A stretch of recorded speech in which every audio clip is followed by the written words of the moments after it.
We've thrust with the point and cut with the long, but to think that we're done is just a bit wrong, because a sabre has two sides to its blade, so false edge cuts are still to be played.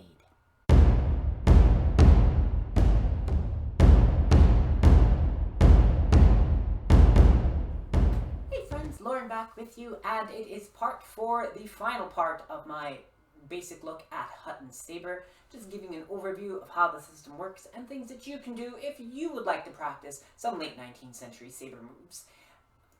Whether you're into Victorian history, European martial arts, steampunk, whatever the situation may be, this is just a good series of little videos that really get you up to speed on all of the different moves you do with the Sabre. And of course, we've talked about thrusting, we've talked about cutting, but we've only cut with the long edge, and sabre, most sabres, are going to be sharp. So from the tip down several inches, 6, maybe even 8 inches, it all depends. Different sabres, different lengths of the curve, different things you can do, but they have a sharp back edge, which Hutton refers to as the false edge. And through a lot of martial arts history, the side that is your wrist is the false edge, and the side that's the longer edge with your knuckles is the true edge. So Hutton refers to it as false, so I'm going to refer to it as false for this video. So what does that mean? Well, it means that we can do quick little moves with the false edge of the sabre, and let's see if we can get close enough, but still far enough to understand. So if someone is attacking me and they wind up and they're going to attack, I can do a timed cut or a stop cut, but I don't have to cut down at their arm. I can bring the point up, hit, and then step back and draw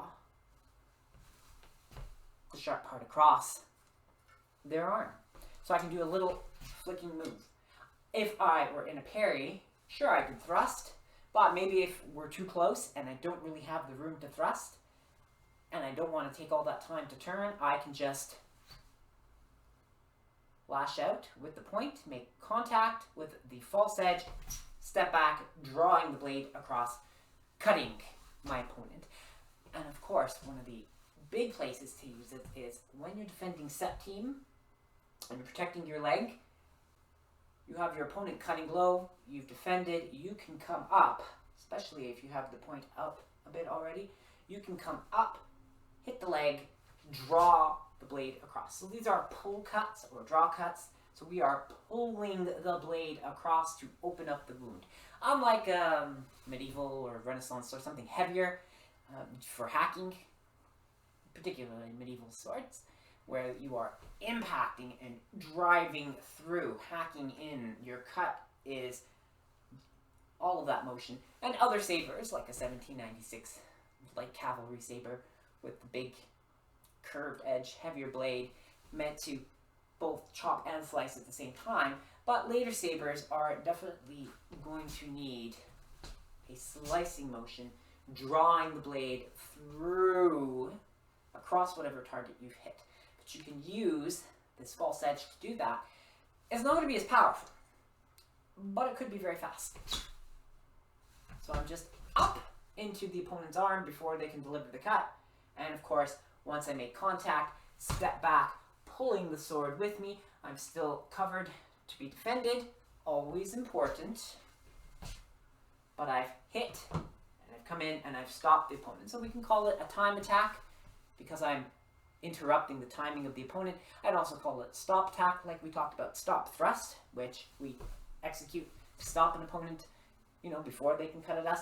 It's the same thing, a stop cut, a cut delivered to the opponent's arm in particular, which ruins their attacking motion at us. So that false edge is fast. Like I said, it's not as powerful as snapping motion, a cutting motion, a slicing motion, whatever it is that you're doing.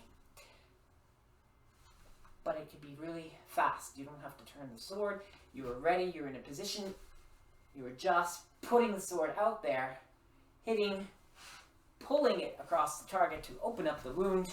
You've wounded the opponent. They can't fight. You win. That's really the nature of the combat at this time. We're not seeing duels to settle things and, fights to the death. well, we are seeing a culture of fighting and sparring and scarring one another. Not something I specifically agree with. I think it's a little silly, but, there's nothing wrong with fighting with protective gear and, you landed a hit. And it's a good way in a modern context, especially if you're doing HEMA tournaments and things like that, fighting Sabre. Don't forget that false edge. Use that moment to quickly throw that cut to the forearm, or to the side of the head, or to the knee. Because we have options. Not everything is like the movies with big swings, or what Hutton calls the impetuous rush. Impetuous, just big charging motions. We know those don't always work. We know that we should use small, quick movements to hit the opponent, and we shouldn't just hit once, but if you hit the opponent and it's not enough to really take them out of the fight, follow up with a thrust. You've wounded them, you've created an opening, follow up. A lot of martial arts always have, don't just come in with one move and you hit and go, okay, hit. In a tournament where it's, a first hit and a score and then you stop, that's fine. But if we're training to fight, we might as well think about, I hit, what could I do as a follow-up? And in a historical context, that's how you'd have to fight. You want to check the opposing blade, you want to hit once, come around, hit again. You want to definitely make sure your opponent is really out of the fight, because as much as wounds can limit a person's motion, there's still the purpose of adrenaline, and some people still try to push past. They have that surge, the chemicals are going in their brain, they're going to try to keep fighting. So these are great little moves to wound the opponent, hit them first, give them a moment of a gap, follow up with something afterwards. Unless, of course, you get into something vital, like, slits across the neck. Now they really have to deal with their injury. They can't keep fighting. Gruesome stuff. I know. But that's why I list these as not made for kids. Okay? So, can't forget that on a lot of sabers, we have a sharp, false back edge. And we can use it for fast attacks. So it always makes a difference in a fight to come up, or we parried, we can drop that quick attack. We have an opening, use what's quickest. Remember, in a sword fight, it's not about strength, it's about speed and geometry. Yeah. You need your angles, you need to know your motions, you need to know your shortest line. That all makes you fast. You go towards the opening with the shortest movement possible. That is a fast motion, and you win the fight. Okay. So that's just a brief look. We have 4 parts looking at various features of Hutton Sabre. And there's all sorts of pair drills, and with you have a teacher and a student kind of pairing, and you go through all of the movements, and there's a lot of great stuff in there. So the Cold Steel book, fantastic. If you want a whole system and something that's relatively small but packed full of content, Alfred Hutton's Cold Steel. Incidentally, looking at the stats on the videos, more people have watched part 3 than they have part 2. Go watch part 2 before you watch part 3, because part 2 completes all the cutting sequences, and we'll reference it in part 3. Anyway, to sum up everything, we've done cut 1, cut 2, cut 3, cut 4. Of course, you can do a cut 3 to the cheek. You could technically do a cut 4 to the cheek, but it's really tough to land. We've done cut 5 and cut 6 to the belly. We've done cut 7 to the head. You can also do them on either side to the collarbone or slice off an ear. You can do a cut 8, even though Hutton says it's ungentlemanly. And we can thrust to various quadrants on a person, or you could thrust to the face if it were an actual fight.